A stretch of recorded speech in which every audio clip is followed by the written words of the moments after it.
Good evening, I'm Trace Gallagher. It's 10 p.m. on the East Coast, 7 o'clock here in Los Angeles, and this is a special edition of America's Late News, Fox News at Night. And breaking tonight, the most destructive fires in the history of California. That is the new label being given to the Palisades fire and the Eaton fire. And Californians now entering a second night of raging wildfires that have already claimed 5 lives, destroyed well over 1,000 homes and businesses in some of the wealthiest areas in Los Angeles. And now apparently push does come to shove as Southern California has a brand new fire burning tonight in the Hollywood Hills. Fire chiefs already acknowledging that they do not have the resources to battle 2 major fires, much less another. Yeah, let's get out of here. We tried, bro. Gotta get out of here. Oh, holy. Steve's Pet Store, it's gone. Foxes, gone. El Patron, gone. Everything in this neighborhood. Altadena is not existing right now. And these fires are also sparking a political firestorm, revealing how unprepared California leaders were for an event like this.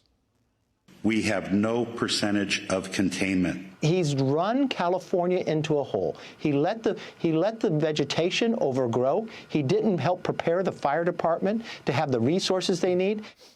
As for Los Angeles Mayor Karen Bass, well, here's what she had to say. Do you regret cutting the fire department budget by millions of dollars, Madam Mayor? Have you nothing to say today? And in the middle of the horror, an act of patriotism, a firefighter bravely climbing a flagpole to keep Old Glory from hitting the ground. We will hear from victims and those fighting the fires throughout the next 2+ hours. We have Team Fox coverage. Matt Finn is now heading to the latest fire in the Hollywood Hills. He will join us in moments. Christina Coleman is live in Altadena, which is being ravaged by the deadly Eaton fire. But we begin with the national correspondent, Jeff Paul. He's live for us in Pacific Palisades. Jeff, what does it look like tonight?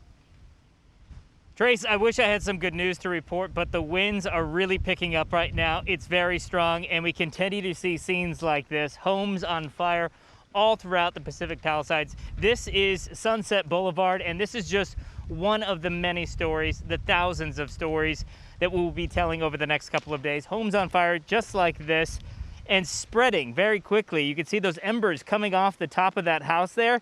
When that happens, the winds just pick those up and send it to somewhere else that isn't on fire, and it just goes over and over again. It's a domino effect. And just look at the power of the heat from these flames melting this car. You can see some of the melted metal just right there on the ground from the heat from these flames and this fire. And off into the distance, that will be the main concern tonight as we stand out here in the Pacific Palisades. It's the fires coming down the hill. The wind is moving from up there down here to this direction to the south.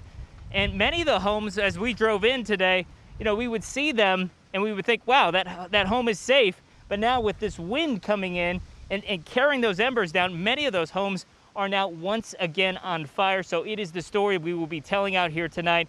And with the night hours going on right now, it makes it only harder for the firefighters out here. That combination of how dark it is, visibility is low with all the smoke, and then on top of that, you've got these strong wind gusts that just do not seem to let up, Trace. And the firefighters that are out there are absolutely exhausted. Jeff Paul, we'll get back to you throughout the night. Jeff, thank you. Well, the Eaton fire, which broke out during our coverage last night, now covers more than 10,000 acres. It has spread that fast in a very short amount of time and has now claimed at least 5 lives. Christina Coleman is live in Altadena, California with the latest on that fire. Christina, this is really our first up-close look at the Eaton fire. What is it you're seeing? Hi, Trace. You know, it is devastating. I'm just going to get out of the way so you could see it immediately. You could see these flames just ripping through this house.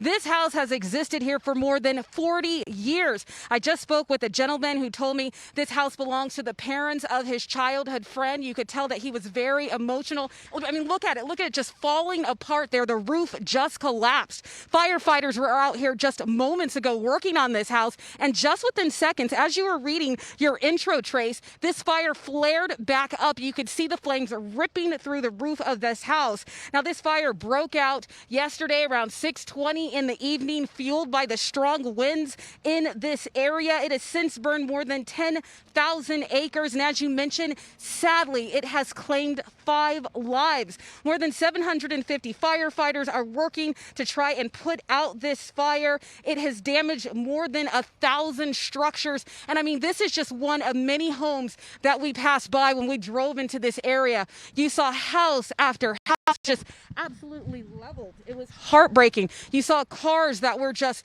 burned. It was sad just imagining people, having to leave here, leaving behind all their belongings, leaving behind the memories that they've made in the houses. But again, the firefighters, they're not giving up. They're working hard, tirelessly around the clock to try and contain this fire. But again, the Eaton fire breaking out in Altadena, just north of Pasadena, yesterday evening, and it has scorched more than 10,000 acres and has since claimed 5 lives. Just very, very devastating, Trace. Indeed it is. Christina Coleman live on the scene for us. We'll get back to you as the news warrants. Christina, thank you. Hey, Sean Hannity here. Hey, click here to subscribe to Fox News YouTube page and catch our hottest interviews and most compelling analysis. You will not get it anywhere else.